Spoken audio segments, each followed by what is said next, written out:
પોરબંદરમાં 24 કલાક દરમિયાન વરસાદ પડ્યો, જેમાં કુતિયાણા તાલુકામાં 6 ઇંચ વરસાદ નોંધાયો છે તો રાણાવાવમાં 3 ઇંચ, જ્યારે પોરબંદર શહેરમાં 1 ઇંચ વરસાદ નોંધાયો છે। તો પોરબંદર જિલ્લામાં સાર્વત્રિક વરસાદ છેલ્લા 24 કલાકમાં સૌથી વધુ કુતિયાણામાં 6 ઇંચ જેટલો વરસાદ, જ્યારે રાણાવાવમાં 3 ઇંચ અને પોરબંદરમાં 1 ઇંચ વરસાદ નોંધાયો છે। તસવીરોમાં જોઈ શકાય છે કે નદી નાળા છલકાયા છે, પોરબંદરના મુખ્ય માર્ગો અને હાઈવે છે એ જળમગ્ન બન્યા છે।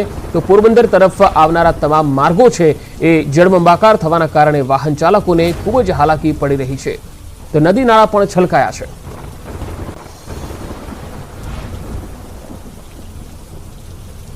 તો પોરબંદર જિલ્લામાં સાર્વત્રિક વરસાદના રીતે તસવીરો આવી રહી છે। પુલ પરથી પાણીનું વહેણ જોઈ શકાય છે, તો ગાડી અડધી ડૂબી જાય એ પ્રકારનું પાણી રસ્તા ઉપર જોવા મળી રહ્યું છે। આ તસવીરો જુઓ, જ્યાં પુલ પરથી પાણીનું વહેણ જતું જોઈ શકાય છે। બે કાંઠે થઈ રહ્યા છે નદી નાળા, અને કુતિયાણામાં સૌથી વધુ 6 ઇંચ વરસાદ નોંધાયો છે, જેથી ત્યાં મોટાભાગના નીચાણવાળા વિસ્તારોમાં જળબંબાકારની સ્થિતિ જોવા મળી રહી છે। પોરબંદરમાં 1 ઇંચ વરસાદ છેલ્લા 24 કલાકમાં નોંધાયો છે, સૌથી વધુ કુતિયાણામાં 6 ઇંચ જેટલો વરસાદ નોંધાયો છે। આજે પોરબંદરમાં પણ રેડ એલર્ટ છે। સવારે 10 વાગ્યા સુધીમાં ધોધમાર અને ભારેથી અતિ ભારે વરસાદ થઈ શકે છે। પોરબંદરમાં ગઈકાલથી જ ધોધમાર વરસાદ પડી રહ્યો છે। રાણાવાવમાં 3 ઇંચ તો કુતિયાણામાં 6 ઇંચ વરસાદ।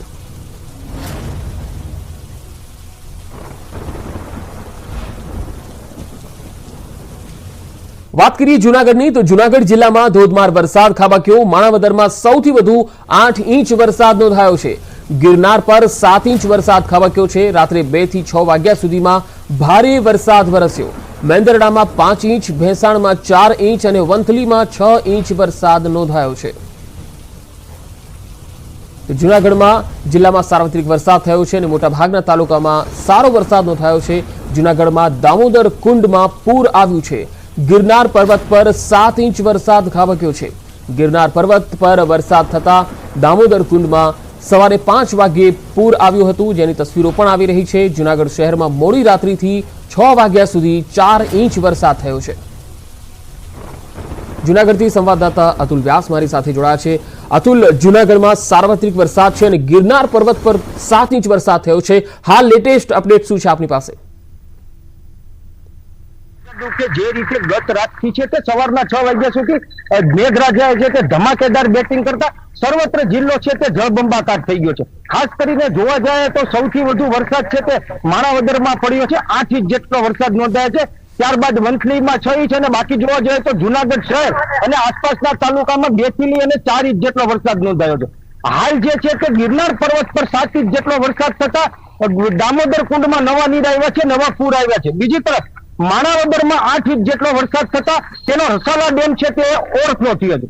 હાલ હું જે આપણે દ્રશ્યો બતાવી રહ્યો છું તે ઝાંઝરડા રોડ પરના છે, જ્યાં પાણી છે તે દર વર્ષે જે રૂટીન મુજબ છે તે પાણી ભરાઈ ગયું છે અને તેને લઈ વાહન ચાલકો અને જે લોકો છે તેને આવવા જવામાં ખૂબ મોટી મુશ્કેલી પડી રહી છે। હાલ જે છે સ્કૂલનો સમય હોય, નિશાળનો સમય હોય, અહીં આવતા જતા વિદ્યાર્થીઓને બહુ મોટી મુશ્કેલી પડી રહી છે। ત્યારે આપણે જ્યાં દર વર્ષે ઝાંઝરડા રોડના ગરનાળામાં મનપા દ્વારા આજ સુધી કોઈ કાર્યવાહી કરવામાં નહીં આવતા, માત્ર થોડા વરસાદે જ આ ગરનાળું છે તે પાણીથી ભરાઈ જાય છે અને અહીંના રહેતા લોકોને પારાવાર મુશ્કેલી પડી રહી છે। ત્યારે આપણી સાથે અહીંના સ્થાનિક છે તેની સાથે વાત કરીએ તો શું કહેવા માંગો છો, શું તકલીફ છે દર વખતે આપણે ચોમાસાની સિઝનના અંદરથી આપણે ગરનાળામાં પાણી ભરાઈ છે અને વાહનની અવર જવર માટે બધાને તકલીફ પણ થાય છે। સવારે સ્કૂલનો ટાઈમ હોય છે તો વિદ્યાર્થીઓને પણ તકલીફ થાય છે લેવા મૂકવા માટે। એ માટે તમે સરકારને રજૂઆત છે કે આનું વહેલી તકે નિવારણ કરે અને બધાને મુશ્કેલીઓ દૂર થાય। જી ચોક્કસથી જે અહીંના સ્થાનિકો છે તેનું કહેવાનું છે કે અહીં જે દર વર્ષે પ્રોબ્લેમ થાય છે, દર વર્ષે માત્ર જોવા જાય તો જુનાગઢ શહેરમાં 4 ઇંચ જેટલો વરસાદ નોંધાયો છે અને આજે ઝાંઝરડા રોડનું ગરનાળું છે તે પાણીથી ભરાઈ ગયું છે। અહીંના સ્થાનિકોને આવવા જવાની મોટી મુશ્કેલી પડી રહી છે। ત્યારે આપણી સાથે અહીંના એક પણ વડીલ છે તેની સાથે વાત કરીએ, શું તકલીફ છે દર વર્ષે તમારી? દર વર્ષે આ એક જ પુલની અંદર આજ વર્ષોથી આ છેલ્લા 35-40 વર્ષથી આ પુલ બનેલું છે અને આ જ સમસ્યા છે। એટલે સ્કૂલના બચ્ચાઓને નોર્મલ વરસાદ પડતા બી રજા રાખવામાં આવેલી છે। તેમજ આ રોડ એવો ઝાંઝરડા રોડ જે નાનકીન એરિયો કહેવાય છે, એની આવી પરિસ્થિતિ તમે જોઉં છો અત્યારે પાણી ઓછું થઈ ગયું છે વરસાદ ઓછોના લીધે। સવારે 5 વાગે ફૂલ પાણી અંદર બ્રિજ આખું ભરાઈ ગયેલું હતું। જી ચોક્કસથી જાય જી જી અતુલ, હું આપની પાસે આવીશ. આભાર આપનો અત્યારે માહિતી આપવા માટે. તો જૂનાગઢમાં વરસાદને કારણે નીચાણવાળા વિસ્તારોમાં પાણી ભરાઈ ગયા છે. જૂનાગઢમાં પણ સાર્વત્રિક વરસાદ છે. તો માણાવદરમાં સૌથી વધુ 8 ઇંચ. હવે આપને બતાવીશું રાજકોટની તસવીરો. આ તસવીરો જુઓ. આ તસવીરો છે રાજકોટ શહેરની. રાજકોટમાં ધોધમાર વરસાદને કારણે શહેરના મુખ્ય માર્ગ છે એ પાણીથી તરબોળ બન્યા છે. સંવાદદાતા અંકિત મારી સાથે જોડાયા છે. અંકિત, રાજકોટના કયા કયા માર્ગ જળમગ્ન થયા છે?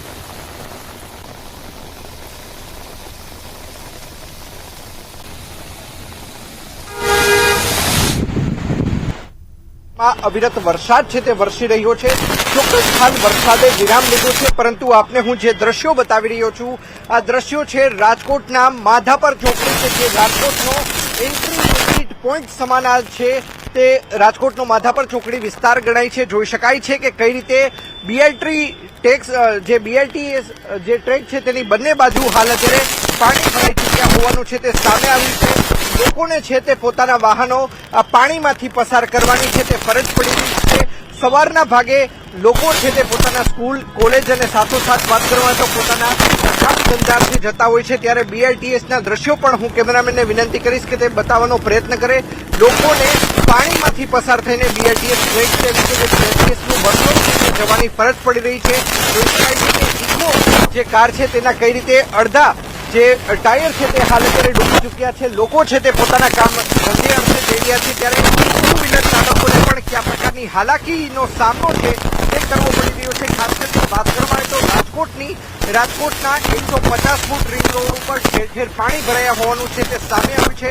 ખાસ કરીને વાત કરવામાં તો માધાપર ચોકડી, જામાપીર ચોક, રૈયા ચોકડી. જી અંકિત, આવીશું આપની પાસે. તો હાલ રાજકોટના મુખ્ય માર્ગો પાણીથી તરબોળ બન્યા છે, જોઈ શકાય છે. હવે અન્ય સમાચારો પર પણ નજર કરીએ તો અમદાવાદમાં એસપી રિંગ રોડ પર ભયાનક અકસ્માત થયો છે. ફોર્ચ્યુનર કાર અને થાર વચ્ચે ટક્કર થઈ ગઈ છે. અકસ્માતમાં 3 લોકોના મૃત્યુ થયા હોવાના અહેવાલ છે. ફોર્ચ્યુનર કારમાંથી દારૂની બોટલ પણ મળી આવી છે. બોપલ નજીક એસપી રિંગ રોડ પર આ અકસ્માત થયો છે. તસવીરોમાં જોઈ શકાય છે કે આખી કાર પલટી મારી ગઈ હતી. ફોર્ચ્યુનર કાર અને થાર વચ્ચેની આ ટક્કર, જેમાં 3 લોકોના કરુણ મૃત્યુ થયા છે. ફોર્ચ્યુનર કારમાંથી દારૂની બોટલ પણ મળી આવી છે. બોપલ વકીલ સાહેબ બ્રિજ પાસે આવેલ જે એસપી રિંગ રોડ છે ત્યાં આ અકસ્માત થયો. અમદાવાદનો આ ભયંકર અકસ્માત છે. થોડા સમય માટે અહીંયા ટ્રાફિક જામ પણ થઈ ગયો હતો. ફોર્ચ્યુનર કાર અને થારની ટક્કર થઈ છે અને કારમાંથી દારૂની બોટલ મળી આવી છે. એટલે સ્વાભાવિક છે કે જે કાર ચાલક છે એ નશામાં પણ હોઈ શકે છે અને આ દારૂનો જથ્થો તેની પાસે ક્યાંથી આવ્યો એ પણ તપાસનો વિષય છે. 3 લોકોના મૃત્યુ થયા હોવાના અહેવાલ આવી રહ્યા છે. આ તસવીરો આવી રહી છે એસપી રિંગ રોડ બોપલ નજીકથી, જ્યાં 3 લોકોના મૃત્યુ થયા હોવાના અહેવાલ આવી રહ્યા છે. તો ફોર્ચ્યુનર કારમાંથી દારૂની બોટલ પણ મળી આવી છે અને અકસ્માતના આ દ્રશ્યો છે જેમાં તમે જોઈ શકો છો કે કારનો કચ્ચર ઘાણ વળી ગયો હતો. એક ફોર્ચ્યુનર કાર છે તો બીજી થાર છે. બંને કાર જે છે એ ટકરાઈ હતી. જો કે આ અકસ્માતનું કારણ શું છે એ સામે નથી આવી શક્યું, કોની ભૂલ હતી એ સામે નથી આવી શક્યું, પરંતુ આ ટક્કરને કારણે 3 લોકોના મૃત્યુ થયા છે અને ફોર્ચ્યુનર કારમાંથી દારૂની બોટલ મળી આવી છે. આ અંગે પોલીસનો કાફલો પણ સ્થળ પર આવી પહોંચ્યો અને આગળની તપાસ ચાલી રહી છે. કારના જે માલિક છે તેની પણ તપાસ કરવામાં આવશે અને આ અકસ્માત કઈ રીતે થયો તેનું પણ તપાસ કરવામાં આવી રહી છે. હાલ 3 લોકોના મૃત્યુ થયા છે. સંવાદદાતા સંજય ટાક મારી સાથે જોડા છે. સંજય, આ અકસ્માતને લઈને લેટેસ્ટ અપડેટ શું આવી રહી છે આપની પાસે?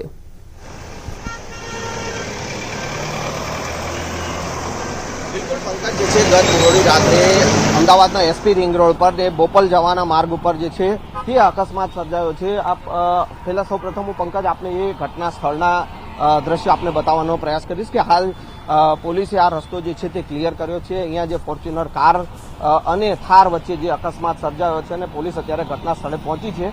3 લોકોના મોતની વિગત હાલ પોલીસે પુષ્ટિ કરી છે કે 3 લોકોના આ ઘટનામાં મોત થયા છે. હું દ્રશ્ય એ પણ બતાવીશ કે આપ જે દ્રશ્ય જોઈ શકો છો કે એ થારના દ્રશ્યો છે. એ થાર અને ફોર્ચ્યુનર વચ્ચે અકસ્માત સર્જાયો હતો. ગઈકાલે મોડી રાતની આ ઘટના છે. મહત્વની વાત પંકજ એ છે કે જે ફોર્ચ્યુનર કાર હતી ને ફોર્ચ્યુનર કારમાંથી મોટી માત્રામાં બિયરોની બોટલ અને દારૂની બોટલો જે છે તે મળી આવી છે.